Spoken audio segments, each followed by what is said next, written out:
Kasi basa-basa Biblia, way sabot-sabot. Mag-ilog pa magaling sa binbro sa Tinood eh. Tinood. Maison! Mayon sila. Kung sa gamiton nga bersikulo sa mga Katoliko. Ilang itlog nga, di mo tuo nga si Maria, wala yung anak.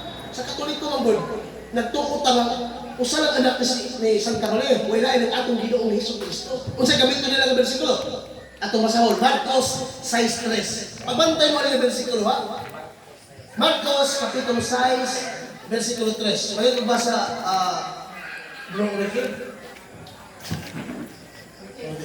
Nana. Paminaw ba sa versikulo? Up.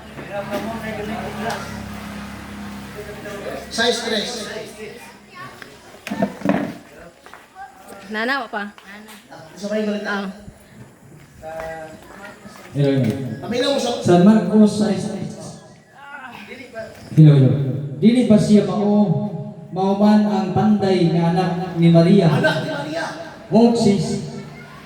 O igsuon nila ni Santiago, ni Jose, Gusto nila Santiago, ni Judas, o ni Simon. Simon.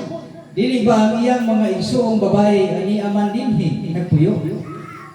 Tungod ini wala sila butuo kaniya. Paminaw mo ha?